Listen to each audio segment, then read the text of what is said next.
Maria tanpa noda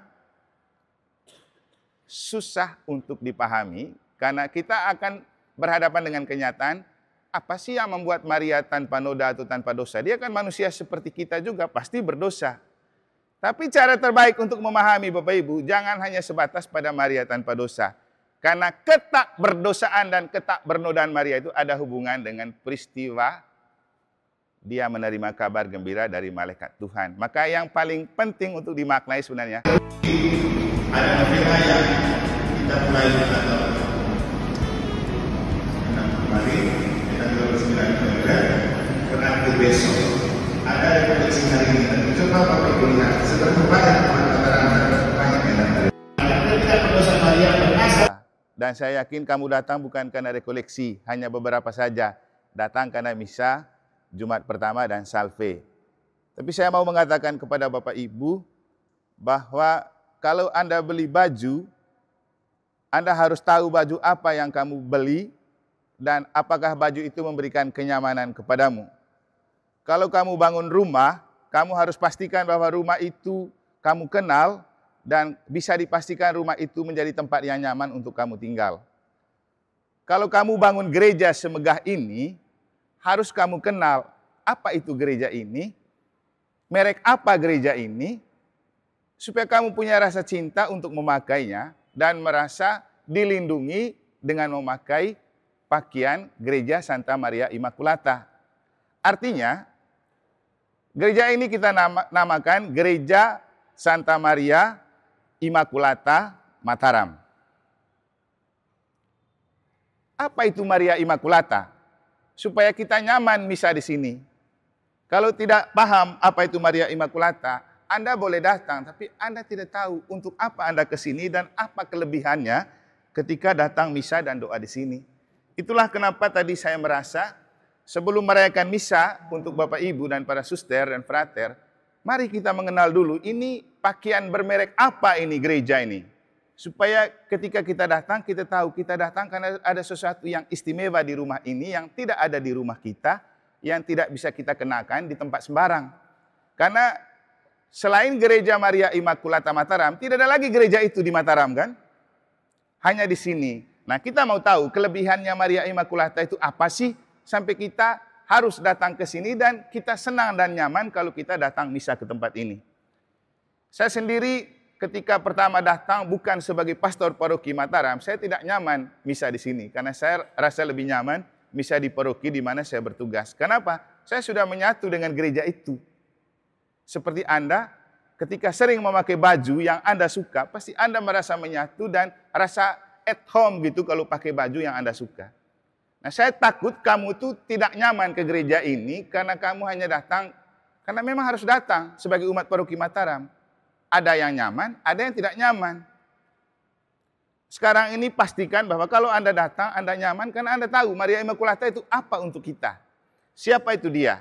Itulah kenapa kemudian tadi saya berpikir bilang Pak Mike, saya tunggu sampai umat datang, karena saya juga kalau mau bicara pengorbanan, bukan sih mau membicarakan, tapi hanya mau berbagi kepada Bapak Ibu. Seperti kata Pak Mike, kami itu masih evaluasi dan berakhir pada jam 1. Tapi saya ikut dan minta izin khusus di Bapak Uskup dan Romo Baby, karena tidak jadi rapat Dewan Konsultore sore ini, saya bilang boleh saya pulang duluan karena kami ada rekoleksi menjelang dan menyambut hari raya ulang tahun gereja dan misa Jumat pertama. Akhirnya saya dikasih dispensasi. Awalnya saya pesawat jam 11:30, kemudian saya ikut rapat sampai kata terakhir Bapak Uskup jam 10. Dari Jalan Rambutan menuju ke bandara ternyata macet karena hujan lagi. Akhirnya saya suruh sopir Grabnya, kamu jos saja, yang penting cepat sampai di bandara. Akhirnya dia jos betul, siksak.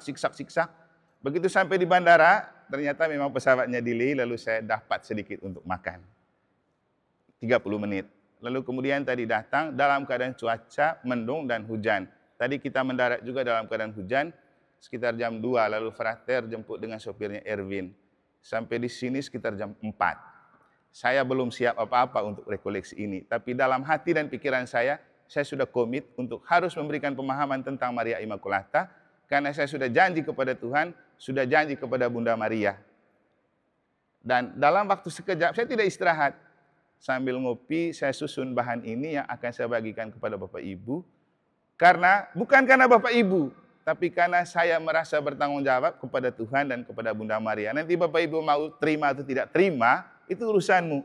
Tapi urusan saya membuktikan kalau saya mencintai gereja Santa Maria Immaculata Mataram. Makanya saya mau berbagi tentang siapa itu Maria Immaculata, supaya kalau kamu datang misa dan doa di sini, Anda senang dan bahagia karena kenal. Karena dikenal maka disayang, tak dikenal maka tak disayang.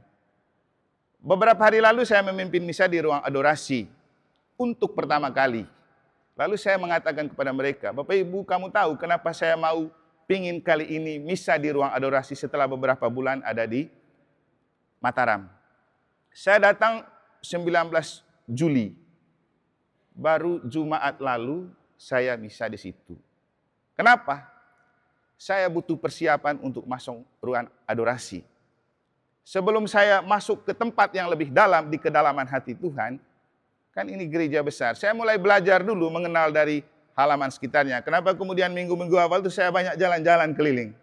Saya harus pasti menguasai dulu tempat ini. Setelah itu saya pelan-pelan menyisir, mengenal sebagian dalam. Lalu kemudian saya mengenal di dalam gerejanya dan saya memulai dengan novena 3 Salam Maria. Saya meminta petunjuk dan doa Bunda Maria bagaimana saya membawa dan menempatkan diri sebagai paroki yang berperlindungan kepada Bunda Maria. Nah setelah saya buat doa novena Salam Maria, baru saya merasa perlu novena Hati Kudus Yesus. Yang waktu itu saya mulai hari Jumat, dua Jumat lalu. Dan saya sudah pikirkan bahwa saya memulai dengan salve di sini dan setelah itu saya pimpin misa adorasi jam 3 hari Selasa. Baru di situ saya bilang, kenapa baru sekarang saya berani? Karena tidak gampang masuk di ruang suci. Walaupun tidak kudus, pertama saya harus menyucikan diri. Karena ini ruang kudus. Ruang kudus yang akan menjadi sangat berguna kalau ruang kudus ini bawa di ruang hati. Sehingga kalau bicara kerahiman ilahi, yang pasti kalau saya sudah sampai doa di kerahiman ilahi, saya harus juga rahim kepada sesama. Jangan sampai saya doa di ruang doa kerahiman, tapi saya membenci, iri, negative thinking, bicara jelek tentang sesama. Karena saya takut dulu di paroki lama, ada teman-teman yang masuk kelompok doa kerahiman ilahi, tapi mereka itu judes, suka omong orang, suka gosip orang, suka bicara negatif tentang orang, suka jelek-jelekin orang. Lalu di manakah kerahiman ilahi yang kamu devosikan? Itu yang saya takutin. Jadi setelah saya lama bergulat dengan diri sendiri, mengenal gereja ini dan sekitarnya, mengenal ruang gereja ini, baru saya berani masuk ke ruang suci. Karena apa? Konsekuensinya tidak gampang. Setelah saya masuk di situ, saya harus mampu mengubah cara saya membawa diri. Kemudian, sekarang saya berani bicara tentang Bunda Maria di depan Bapak Ibu, setelah kita mulai novena Maria Immaculata. Dan hari ini hari keberapa? Ke-7. Mungkin Bapak Ibu tidak melakukan, atau ada yang melakukan, tapi saya selama di Denpasar pun terus melakukan doa itu. Karena saya tahu itu cara terbaik untuk memahami dan memaknai hari ulang tahun gereja yang ke-89. Jadi inilah alasan Bapak Ibu, kenapa saya ingin Bapak Ibu sebelum misa dan salve, harus mengenal dulu tempat ini sebagai baju yang paling aman dan nyaman untuk kita berdoa, untuk kita merayakan misa. Kalau tidak kita mengenal Maria Immaculata, sampai kapanpun kita datang hanya sebagai tontonan menarik dari umat datang ke tempat ini. Karena kita tidak tahu tujuan utama kita berpelindungkan Bunda Maria Immaculata itu apa. Nah inilah yang akan saya bagikan kepada Bapak Ibu dalam rekoleksi ini, sekaligus memaknai hari ulang tahun gereja yang ke-89.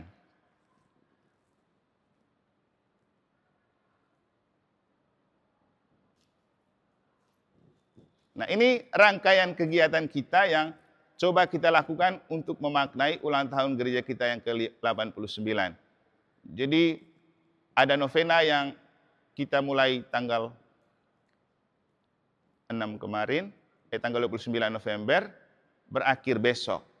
Ada rekoleksi hari ini, tapi coba Bapak Ibu lihat seberapa banyak umat Mataram dan berapa banyak yang datang rekoleksi.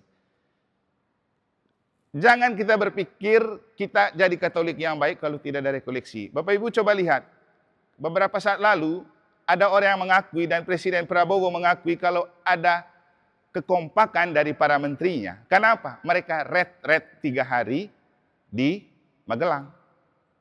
Menteri saja loh retret. Kita orang Katolik retret enggak? Padahal itu kita punya.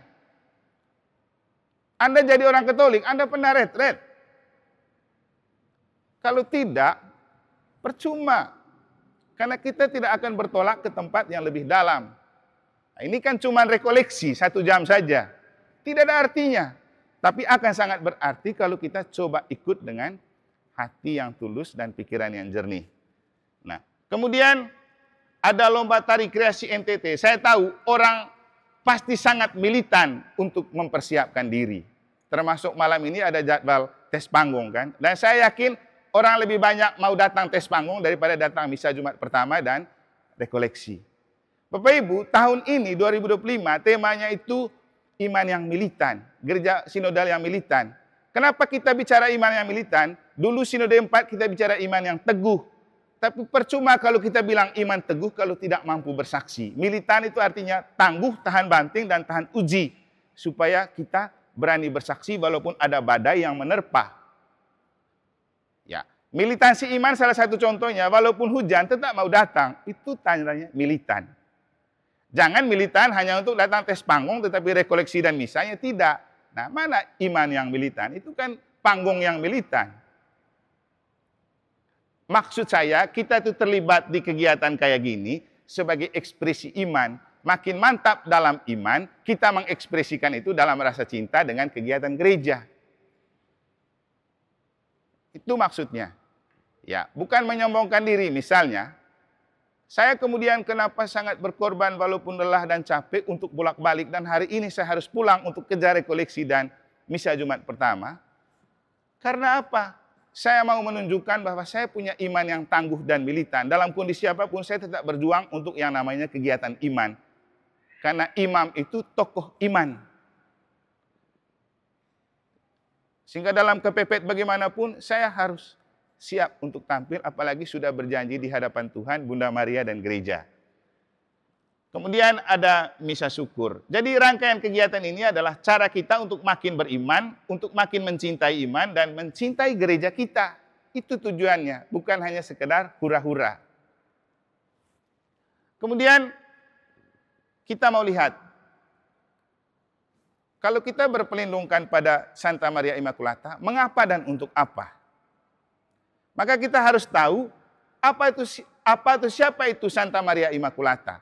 Banyak sekali gelar Bunda Maria, Santa Perawan Maria, Maria Ratu, Ratu Rosari, macam-macam. Tapi kenapa kita Mataram pakai Maria Immaculata? Saya sudah berusaha mencari alasan kenapa Maria Immaculata dipakai untuk Mataram. Tapi saya tidak temukan jawabannya. Karena sejak gereja itu datang melalui misionaris SPD Pater Van Heijden tanggal 14 Mei 1935, langsung saja datang dan gereja kita secara resmi didirikan pada tanggal 9 Juni 1935 dengan nama Maria Immaculata tanpa ada latar belakang dan tujuan. Tapi dalam perkembangan sampai 89 tahun, kita bisa memaknai kenapa nama itu cocok untuk kita dan tidak kita ganti. Ada yang bisa menjawab, kenapa Maria Immaculata cocok untuk Mataram dan mungkin tidak cocok untuk Ampenan, tidak cocok untuk Praia. Kenapa cocok untuk Mataram? Ada yang bisa menjawab? Selama ini Anda sudah beriman dan menjadi orang gereja Katolik Paroki Santa Maria Immaculata Mataram, tidak pernah tahu jawabannya kan? Nanti kita mau tahu, kenapa itu cocok untuk kita? Nah, kita lihat dulu. Siapa itu Santa Maria Immaculata? Immaculata dalam bahasa Latin berarti tanpa noda, adalah sebuah gelar untuk Bunda Maria. Gelar ini disahkan oleh Paus Pius ke-9 pada tahun 1854 dengan menyatakan bahwa Maria dilindungi terhadap dosa asal dan segala dosa pribadi sejak saat dikandung ibunya. Ini dogma, bukan doktrin, bukan opini. Bedanya dengar podcast kali lalu di Komsos Mataram. Di situ saya sudah menjelaskan, ini dogma, bukan doktrin, apalagi opini. Kemudian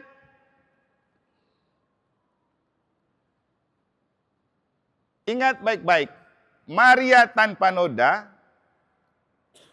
susah untuk dipahami karena kita akan berhadapan dengan kenyataan apa sih yang membuat Maria tanpa noda atau tanpa dosa? Dia kan manusia seperti kita juga, pasti berdosa. Tapi cara terbaik untuk memahami Bapak Ibu, jangan hanya sebatas pada Maria tanpa dosa.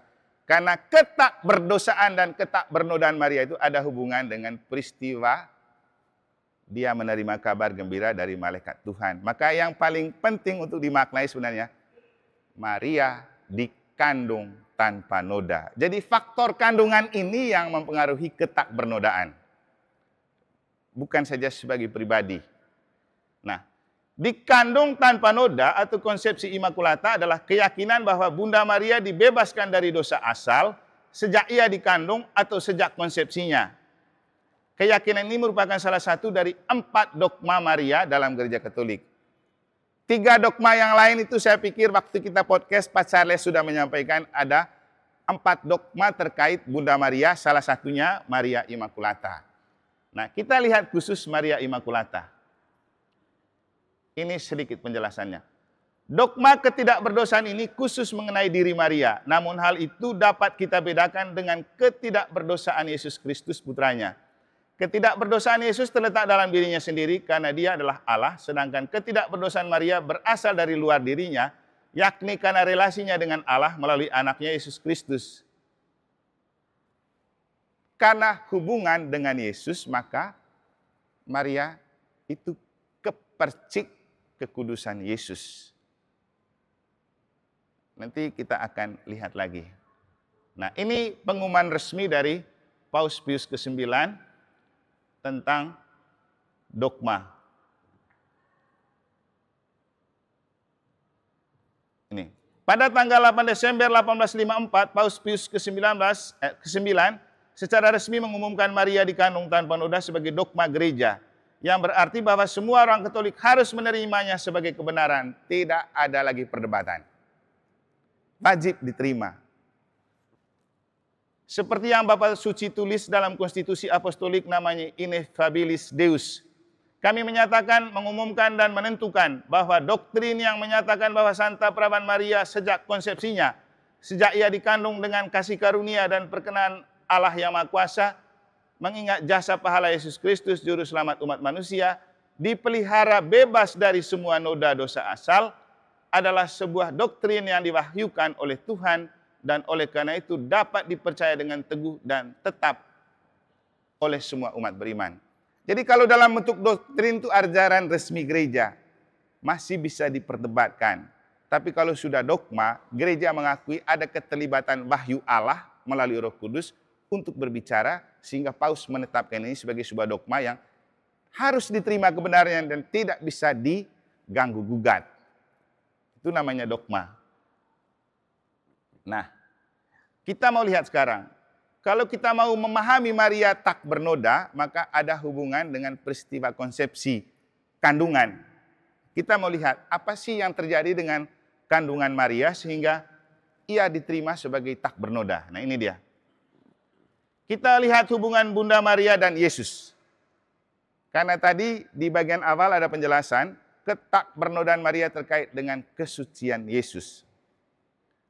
Memang agak lucu karena Yesus kok suci tapi dikandung oleh manusia. Kan manusia, semua manusia berdosa. Terikat dengan dosa asal. Terikat dengan dosa asal itu begini maksudnya Bapak Ibu. Semua manusia yang lahir dari keturunan Adam dan Hawa terikat dengan dosa asal yang sudah diperbuat oleh manusia pertama. Itu mencakup semua manusia, kecuali Bunda Maria, karena Bunda Maria sudah jauh sebelumnya dipersiapkan dan diperuntukkan oleh Allah untuk kandungannya menjadi bahtera bagi Sang Juru Selamat lahir ke dunia. Nah, kita yang terikat dengan dosa asal, semua dosa asal itu dilepaskan ketika kita dibaptis. Maka fungsi pertama sakramen baptis, melepaskan kita dari dosa asal. Dosa asal itu apa? Kecenderungan jahat yang ada di dalam diri kita, yang tidak akan terlepas dari kemanusiaan kita. Makanya manusia itu pasti punya kecenderungan jahat, pasti lemah dan rapuh, pasti berdosa. Jadi kita itu cenderung dan berbuat dosa karena terikat dengan dosa asal yang diwariskan Adam dan Hawa. Tapi melalui rahmat sakramen baptis itu dilepas dan dihapus. Lalu kita menjadi manusia baru. Tapi tetap jatuh ke dalam dosa lagi karena kita diciptakan sebagai manusia yang lemah. Makanya dalam gereja itu ada sakramen rekonsiliasi atau sakramen tobat. Dan ketak bernodaan Maria punya hubungan yang sangat erat dengan keberdosaan kita. Dan saya yakin kita umat di Mataram semua orang berdosa. Kenapa tadi saya bilang ketika ketak bernodaan Maria berhubungan dengan orang berdosa, itu yang membuat kita bangga bahwa kita datang ke gereja bukan karena kita suci dan kudus, tapi karena kita berdosa, makanya kita datang. Kita tidak pantas dan kita tidak layak, makanya kita datang. Kalau merasa suci, kudus, dan layak, jangan ke gereja. Karena gereja ini tempat penebusan orang berdosa. Supaya kita nyaman, supaya juga kita tidak berdalih, saya sudah lama tidak ke gereja, saya sangat berdosa, saya malu ke gereja. Jangan, gereja itu untuk kita yang berdosa. Makanya harus datang, karena tidak ada orang yang tidak berdosa. Kemarin waktu kita rapat dengan kepengurusan baru, ada calon prodiakon yang tanya, Romo, sudah lama saya diminta dan dirayu untuk jadi prodiakon, tapi saya merasa saya tidak pantas dan tidak layak. Sekarang saya mau, tapi saya tetap merasa tidak pantas dan tidak layak. Lalu saya bilang apa? Bapak-bapak dan ibu-ibu, kita semua tidak pantas dan tidak layak. Coba kalau Anda ingat, sebelum Anda terima komuni, Anda bilang apa? Ya Tuhan, saya tidak pantas, Tuhan datang pada saya, tetapi bersabdalah saja maka saya akan sembuh. Setelah itu kita tetap terima kan? Karena kita tidak pantas dan tidak layak, kita datang terima. Jangan berpikir tunggu pantas dan layak, baru Anda ke gereja, baru Anda mengabdi untuk gereja. Sampai kapanpun tidak akan pernah bisa. Karena kita baru pantas dan layak setelah mati. Tidak terikat dengan dosa lagi. Itu bagaimana kesatuan Bunda Maria dan Yesus. Jadi Maria terlindungi dari dosa pribadi dan tidak terkena dosa asal karena kasih karunia Allah. Ini kata kuncinya. Nanti kita lihat bagaimana itu kasih karunia Allah dan kapan diberikan. Maria tetap manusia seperti kita. Namun Maria memiliki hubungan yang sangat erat dengan Yesus dalam karya penebusan.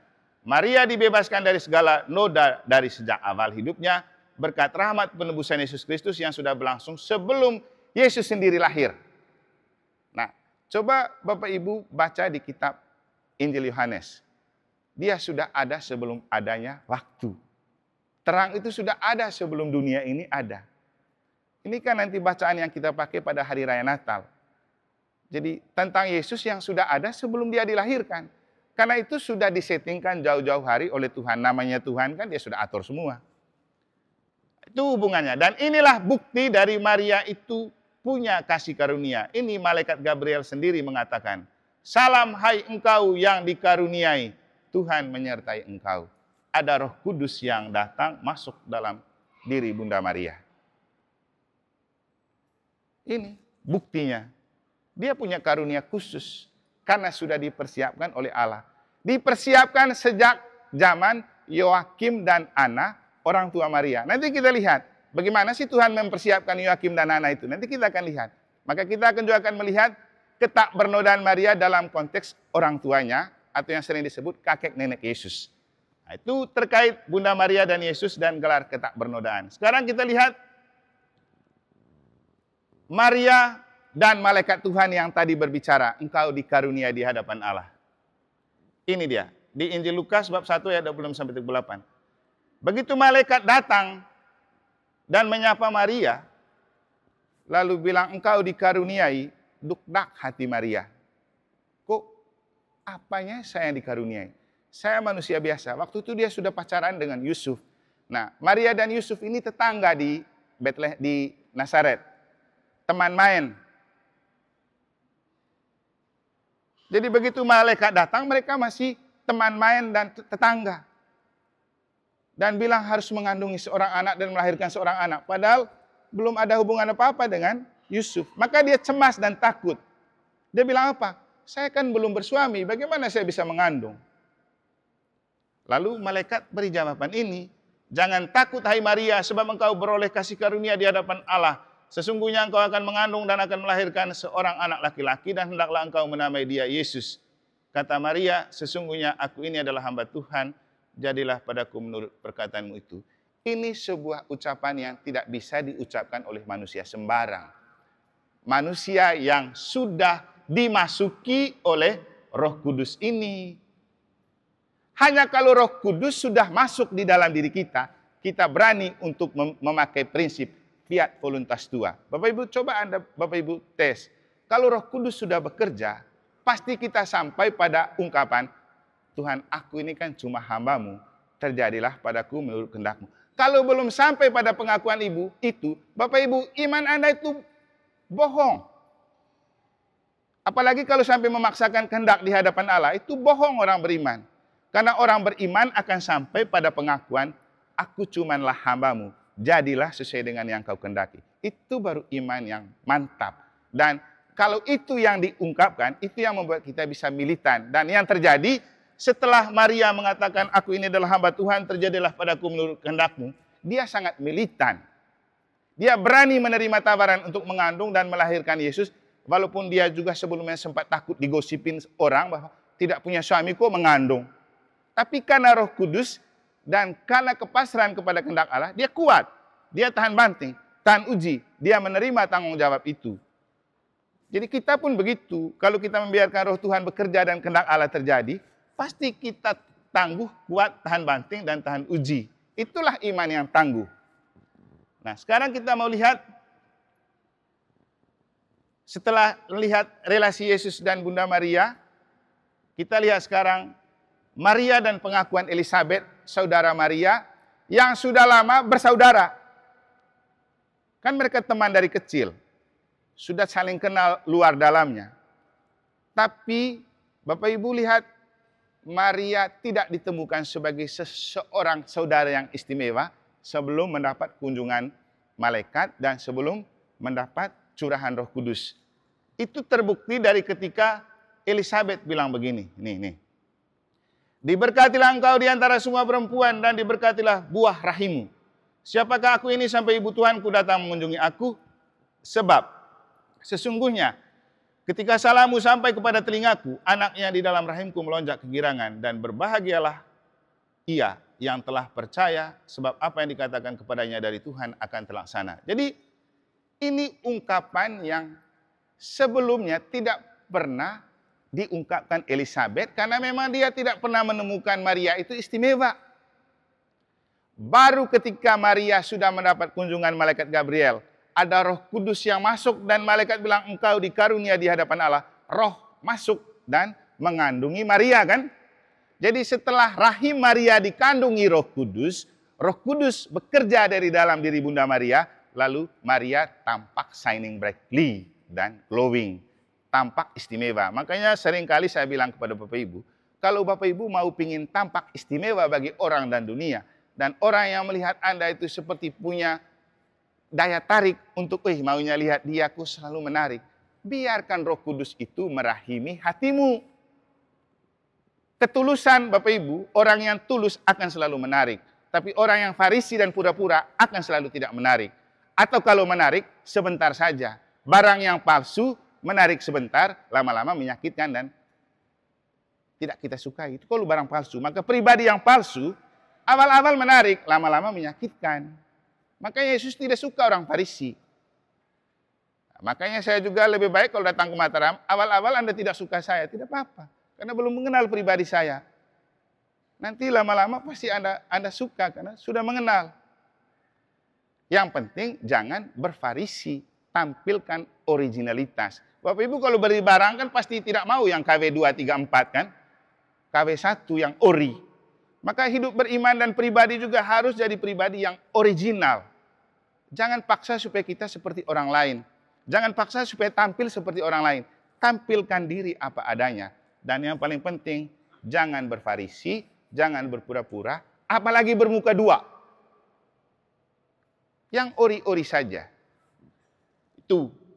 Maria menampilkan diri yang original, setelah ia dikandungi Roh Kudus, dia tampak istimewa. Saya itu kalau betul Bapak Ibu bekerja atau roh bekerja dalam diri Anda, pasti ada ketertarikan berbeda. Apalagi kita itu yang belajar khusus teologi itu ada istilah discernment. Discernment itu pengamatan yang berbeda yang melampaui pengamatan mata dan pikiran untuk melihat sesuatu yang jernih dalam diri orang. Dan itu dengan istilahnya karunia Roh Kudus.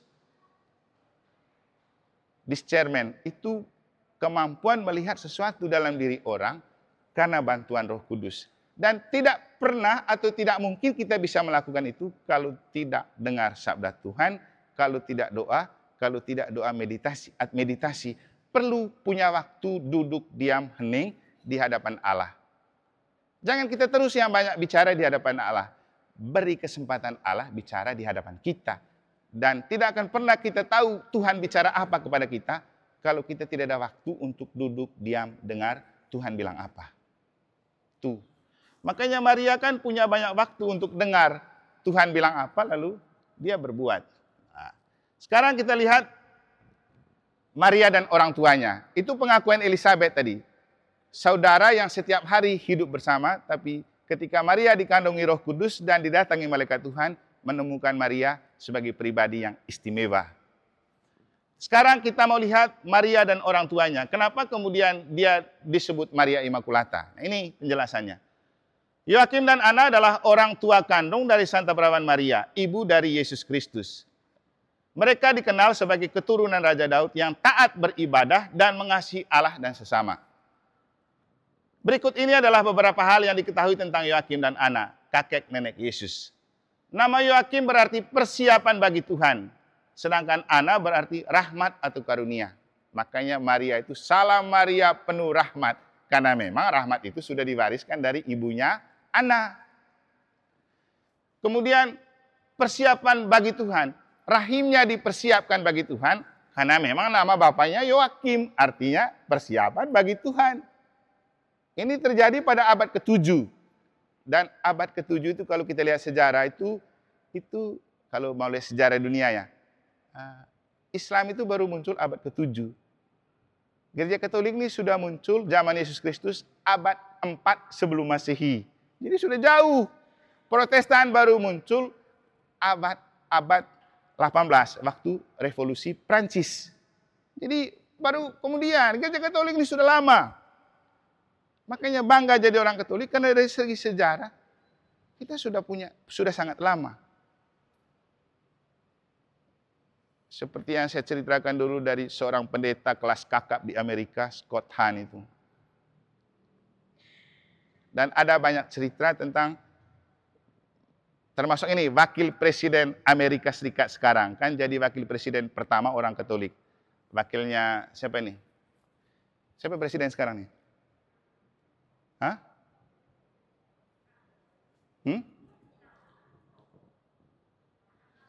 Donald Trump. Setelah Donald Trump kan Joe Biden, itu orang Katolik juga. Jadi presiden kedua orang Katolik setelah John F. Kennedy. Nah, sekarang ini wakilnya Donald Trump itu orang Katolik dan menjadi wakil presiden pertama orang Katolik di Amerika. Nah, cerita menarik tentang beliau yang pernah saya ceritakan waktu pertemuan di atas itu waktu komisi keluarga datang ya. Beliau ini menikah dengan seorang Hindu. Waktu itu dia jadi orang Protestan. Sekitar tahun 2016 dia memutuskan tidak beragama karena dia rasa tidak ada gunanya. Nah, dalam 3 tahun itu sampai 2019 dia mencari agama yang benar. Dan pada saat itulah dia menemukan Katolik sebagai gereja yang benar.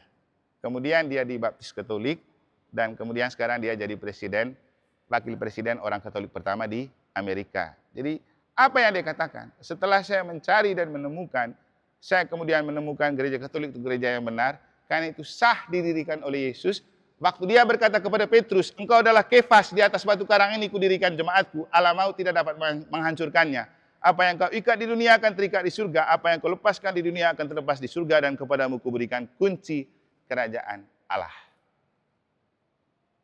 Itulah sahnya gereja didirikan Yesus di dunia. Dan itulah gereja Katolik karena Petrus kemudian jadi paus pertama. Makanya Bapak Ibu, Banggalah jadi orang Katolik, dan sekali Katolik tetap Katolik kalau mau masuk surga, karena yang pegang kunci itu Santo Petrus. Saya lebih dalam mengenal Santo Petrus seperti ini. Sebelum saya berlangkah lebih jauh menjadi pastor paroki Santa Maria Immaculata Mataram, saya harus mengenal dulu Immaculata itu apa. Begitu juga di negara. Sebelum saya lebih jauh menjadi pastor paroki Santo Petrus negara, saya belajar lebih dalam spiritualitas Santo Petrus. Supaya saya bisa menggembalakan dan membawa umat itu dalam spiritualitas Santo Petrus. Sama dengan di sini, dalam spiritualitas Maria Immaculata. Sama waktu saya di Dompu, dalam spiritualitas Santa Maria dan Santo Yosef. Makanya waktu di Dompu kan ada istilah San Marios, itu pertama saya perkenalkan itu. Santa Maria dan Santo Yosef. Dan sekarang Bapak Ibu, saya mau bawa Bapak Ibu kepada Tuhan melalui Maria Immaculata. Apa kelebihannya? Itu yang kita lihat. Kelebihannya ya, rasa cinta yang besar kepada orang berdosa. Itu sebenarnya. Rasa cinta yang besar kepada orang berdosa. Berarti dari dulu Tuhan tahu di Mataram bakal numpuk orang berdosa. Makanya dikasih Maria Immaculata. Benar kan? Lebih banyak dari yang di Ampenan. Makanya mereka cukup dikasih Santo Antonius saja. Faktanya cek diri masing-masing. Kemudian Ana memohon kepada Tuhan untuk memberinya anak dan berjanji untuk mempersembahkan anaknya kepada Tuhan. Ini, janji ini. Ana minta khusus, bertahun-tahun dia berdoa untuk dapatkan Maria. Setelah bertahun-tahun Tuhan menjawab doa Ana dengan lahirnya seorang anak perempuan yang diberi nama Maryam. Maryam kelak akan memperkandung Yesus Kristus. Ana merawat Maria kecil dengan penuh kasih sayang selama beberapa tahun. Yoakim dan Ana melanjutkan kehidupan mereka dengan berdoa hingga meninggal dunia. Umat Katolik mengenal dan menghormati Santa Ana sebagai pelindung para wanita, ibu yang sedang hamil, kakek ataupun nenek lansia. Makanya setiap kali hari lansia, kita kenangkan pada saat peringatan Santa Ana dan Santo Yoakim. Kemarin kita pleno, salah satu hal yang dibicarakan itu program komisi keluarga. Lalu Bapak Uskup bilang, mungkin satu kali perlu dibuat di NTB. Tapi dari dulu saya sudah minta di Ibu Helen KCK. Tahun berikut setelah di negara, karena mereka buat di negara dulu waktu saya masih tugas di sana. Begitu saya pindah, mereka agak kecewa. Saya bilang, kalau gitu kali berikut kamu buat di Mataram. Kemungkinan kali berikut hari kakek nenek ini akan dilakukan di NTB. Ada keistimewaan itu. Nah, ini sepintas tentang tidak mungkin ada Maria yang hebat dan istimewa kalau tidak punya orang tua yang istimewa. Mungkin itu kata kuncinya Bapak Ibu. Tidak akan pernah ada anak yang istimewa kalau tidak punya orang tua yang istimewa. Maka Bapak Ibu kalau mau punya anak yang istimewa, jadilah orang tua yang istimewa seperti ini. Ini sangat penting, kenapa? Apalagi di zaman generasi stroberi.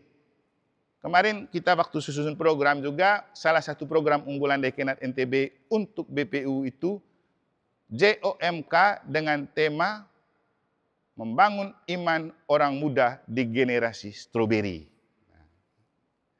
Apa itu generasi stroberi?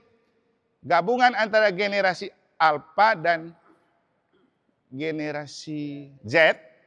Generasi Z itu lahir sekitar 1992 sampai 1997 sampai 2012. Lalu setelah 2012 sampai 2024 itu namanya generasi Alpha. Nanti tahun depan namanya generasi Beta. Nah, saya dapat istilah ini dari seminar orang Cina yang akan dibuat minggu depan atau minggu lalu itu. Ketika mereka bawa selebran, saya lihat itu selebran. Apa judulnya? Mengajak orang tua di zaman ini yang punya anak generasi Alpha dan generasi Z untuk memiliki karakter yang tangguh. Karena generasi Alpha dan generasi Z itu diberi gelar generasi stroberi yang kalau dipandang itu indah tapi mudah rapuh. Dan anak-anak kita sekarang memang kelihatan kalau dipandang mantap, canggih, tapi digertak sedikit, diterpa sedikit daun.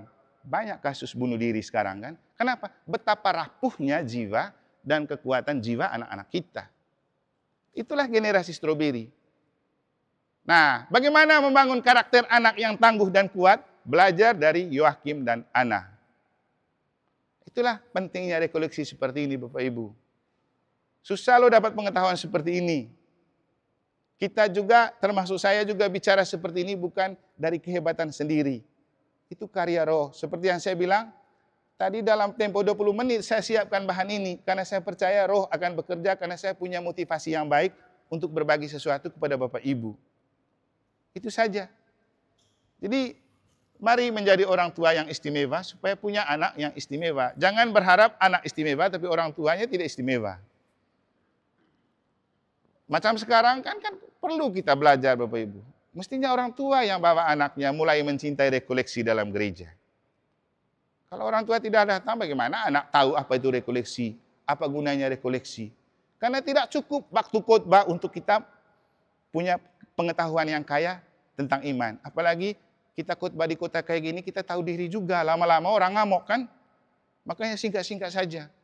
Tapi kalau mau lebih detail dan dalam, ya rekoleksi seperti begini. Lebih asik, lebih dalam, lebih pokoknya detail lah. Khotbah itu 5-7 menit selesai. Nah, sekarang kita mau lihat lebih dalam lagi. Setelah mengenal Maria Immaculata itu apa? Dalam hubungannya dengan Yesus, dalam hubungan dengan malaikat, dalam hubungan dengan Elizabeth, dalam hubungan dengan Yoakim dan Ana. Sekarang kita mau lihat Maria Immaculata dalam hubungan dengan kita umat Santa Maria Immaculata Mataram. Ini dia. Lihat baik-baik gerejamu dari pandangan di jalan. Kira-kira siapa yang merasa peduli untuk membersihkan yang kayak gini-gini ya? Belum ada. Karena kita tidak merasa memiliki. Orang lari lewat, iya. Siapa yang bisa menata dengan lebih asri dan indah gereja ini? Kalau kita merasa memiliki, pasti. Makanya sering saya bilang, kita itu perlu punya sense of belonging. Merasa memiliki gereja, tapi tidak perlu merasa memiliki barang gereja. Jadi kita perlu merasa memiliki gereja, tidak perlu merasa memiliki barang gereja. Tapi kalau kita merasa punya barang, biar bawa untuk jadi milik gereja ya. Tuh. Ini gereja kita. Asik sekali lihat Bunda Maria dari depan. Tapi siapa pernah berdoa ke sini? Saya pernah. Begitu saya lewat di jalan depan, saya coba memandang gereja ini dari titik nol. Ternyata punya kemegahan dan kemewahan, apalagi memandang Bunda Maria yang di atas. Lalu berdoa Salam Maria di situ. Pernah kamu lakukan itu? Makanya saya bilang tadi, saya tidak mau berbuat banyak untuk paroki ini sebelum saya mengenal lebih baik gereja ini. Karena kalau saya mengenal lebih baik, pasti saya akan jatuh cinta dan menyayangi. Dan kalau sudah sayang, apapun bisa dilakukan kan? Orang berkorban karena menyayangi. Dan kemudian sekarang saya memastikan bahwa saya bisa mengorbankan diri untuk gereja di paroki ini dengan cara apapun. Karena saya sudah jatuh cinta dan menyayangi Bunda Maria Immaculata. Itulah yang paling penting dari makna 89 tahun ini Bapak Ibu. Memperdalam rasa cinta kita kepada Tuhan, kepada Bunda Maria, dan kepada gereja kita. Kalau tidak ada rasa cinta, kita hanya akan seperti orang Farisi yang banyak terlibat tapi tidak ada apa-apanya. Gitu. Nah, ini kita mau berusia 89 tahun pelindung. Saya kasih din. 89 tahun pelindung Gereja Santa Maria Immaculata Mataram. Kenapa pelindung? Bukan gereja, ini alasannya nanti. Dan untuk memaknai kita mulai dengan novena ini. Dan Bapak Ibu, saya itu baru ketika melakukan novena ini, saya paham artinya berdoa kepada Maria Immaculata. Ada yang sudah paham setelah buat novena? Waktu doa di Catholic Center, saya coba merenung lebih dalam doa ini. Ini. Bapak Ibu, perhatikan baik-baik ini, doa menarik. Perawan tersuci yang dikandung tanpa noda, semuanya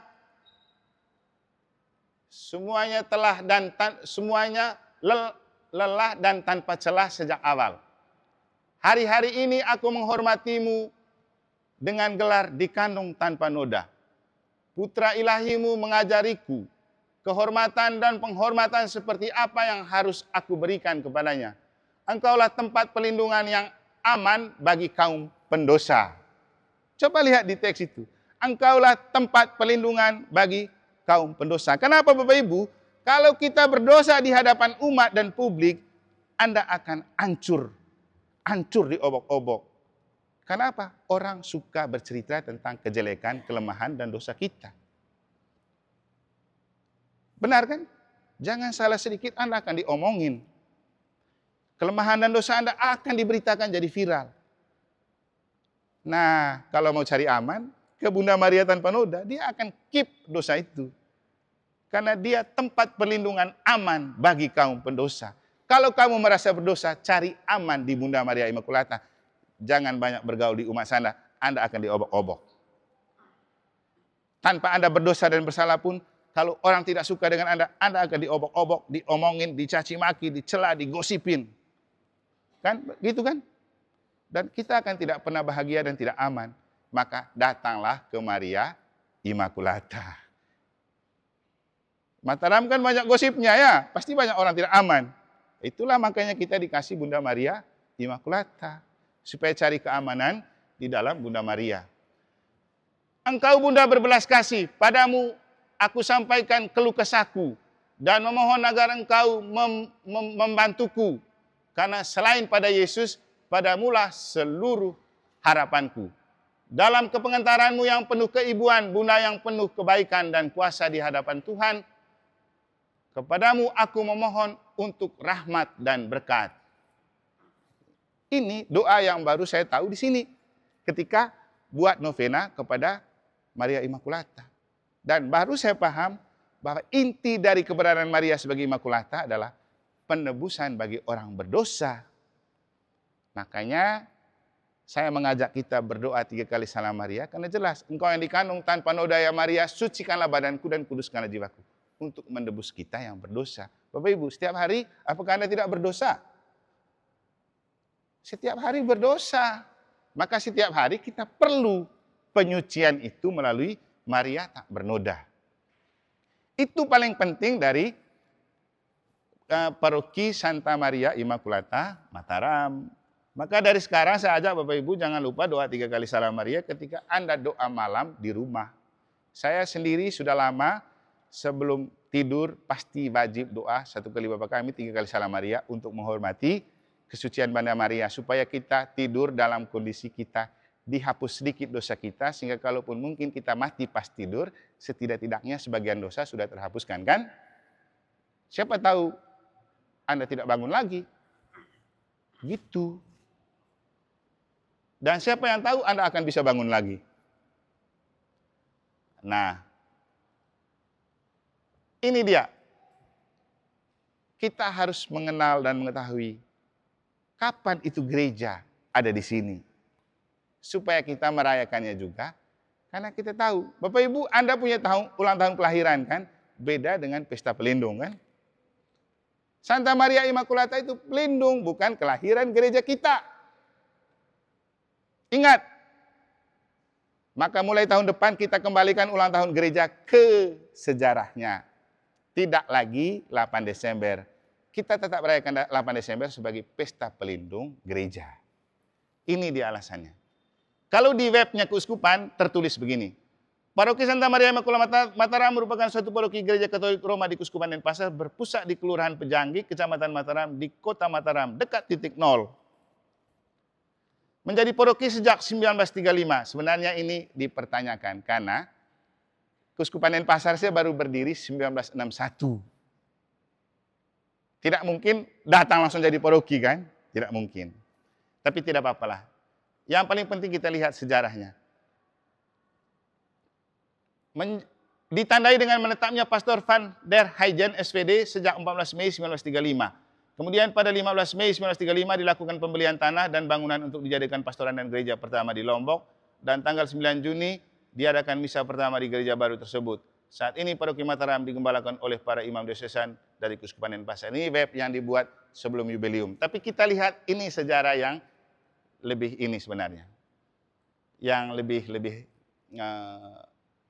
tepat lah untuk berbicara tentang gereja Mataram. Ini. Pada 1912, Kepulauan Sunda Kecil diserahkan oleh Yesuit ke tangan imam-imam SPD. Tahun 1913, wilayah Sunda kecil ditingkatkan statusnya menjadi prefektur apostolik yang meliputi Pulau Bali, Lombok, Sumbawa, Flores, Sumba, dan Timor.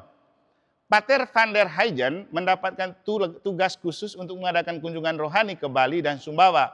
Dan sejak itu mulailah titik awal masuknya gereja Katolik ke Bali. Tanggal 14 Mei 1935, van der Heijden menetap di Mataram dan 9 Juni 1935, gereja Katolik pertama didirikan dan diresmikan di kota Mataram. Tanggal ini dipandang sebagai hari masuknya gereja Katolik di Pulau Lombok. Jelas kan? Baru tahu ya? Kasihan deh lu. Sudah lama jadi umat paroki Mataram, baru tahu sejarah. Kedatangan agama Katolik di Bali mula-mula mendapat banyak. Ini dari Lombok baru ke Bali dituke. Jadi di sini lebih dulu, bangga kan? Lombok dulu gereja pertama, baru di Bali. Berarti sejarah Keuskupan Denpasar bermula di Lombok. Harus bangga kita.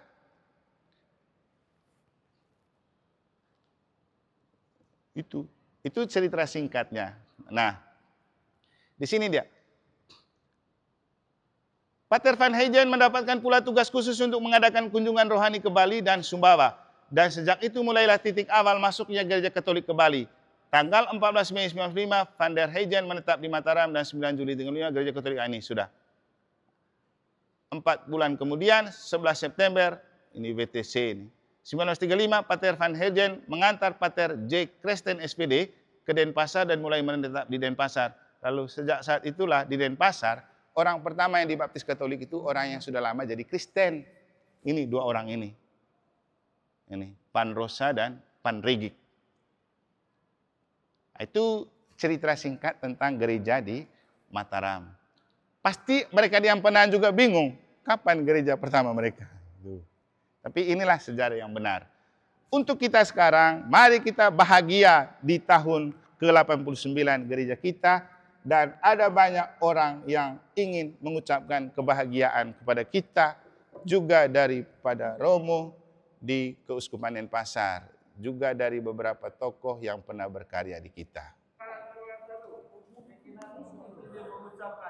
Selamat ulang tahun ke-89 Paroki Santa Maria Immaculata. Dan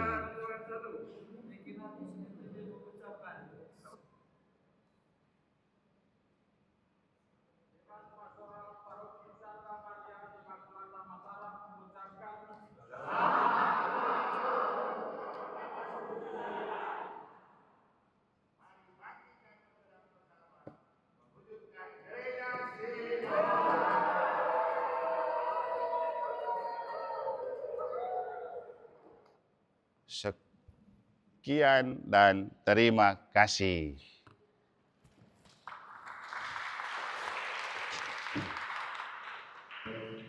Kita beri tepuk tangan sekali lagi yang meriah untuk Romo Rizal. Kita akan membuat kita untuk bersama-sama memahami dan akhirnya membuat kita semua semakin mencintai Paroki kita, mencintai dan sadar bahwa begitu penting peran dari Maria Immaculata untuk Mataram. Terima kasih kepada Romo untuk pendalaman pada malam ini, juga terima kasih kepada seluruh umat, suster, bapak ibu sekalian, yang telah mengikuti referensi bersama untuk mudah-mudahan hati bersama kita memahami betapa pentingnya pertama akan pelindung dari para wali yang telah kita tempati untuk kita berkumpul. Itu selanjutnya kita siap misaya dan salve. Lakukan karena merasa diri orang berdosa yang ditebus oleh Tuhan dalam ketak bernodaan Maria. Baru ada ke gereja, baru ada mengambil gereja, sampai kapanpun tidak akan pernah bisa. Karena kita baru ada setelah mati.